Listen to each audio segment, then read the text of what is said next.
Hi, Mr. Leonidas here, and I am bringing you a stone-bladed ulu. And I made the handle for the ulu.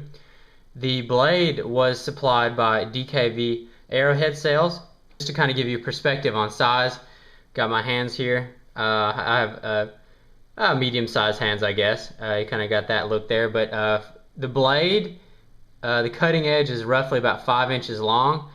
Making the handle on this knife about 2.5 inches across, so you kind of get a feel for the size of like this ulu blade.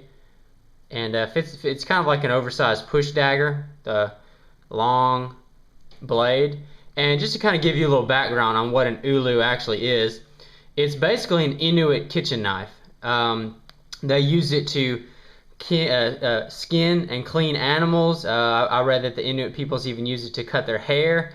And what they would do is, since there wasn't a lot of steel or metal in those colder areas, the Inuits are like from Alaska, Canada, areas like that. What they would do is they would use like a sort of stone or slate, and they would make a stone blade similar to this style. Then they would make a handle out of antler or bone, and then sort of fashion that on, similar to what I've done. What I did with mine, and there will be some pictures following the actual video here. What I did is, like I said, the blade was supplied by DKV, and then I basically took a piece of harvested maple hardwood, and I took about 2.5 inch section. I split it down. I cut some notches in the top when I knew I was going to wrap it, and then basically I just kind of glued it on either side of kind of like the shaft of where the handle was going to be. And that actually went a little smoother than I thought, because this seemed to me like it was going to be a very intricate process.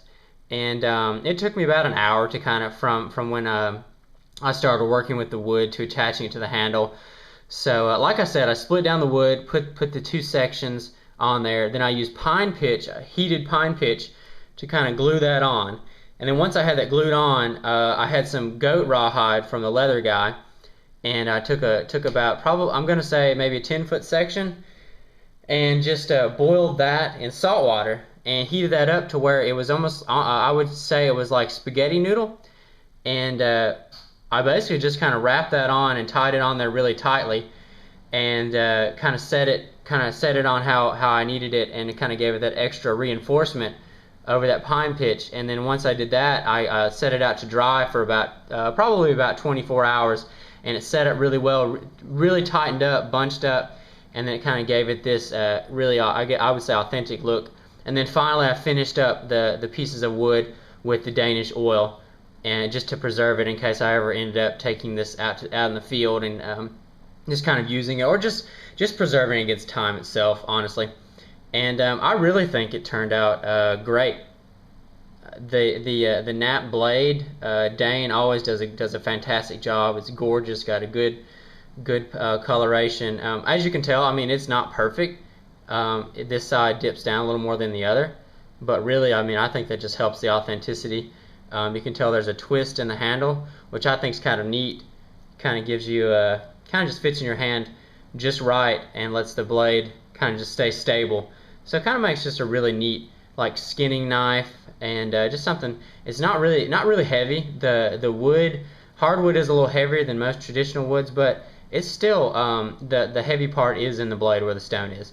So just an overall neat sort of knife, primitive knife to my collection. I've always wanted to make an ulu blade, and like I said, it wasn't as hard as I thought it was. There will be some pictures coming up just kind of showing the process of how I made it. I thank you for watching. Appreciate your time.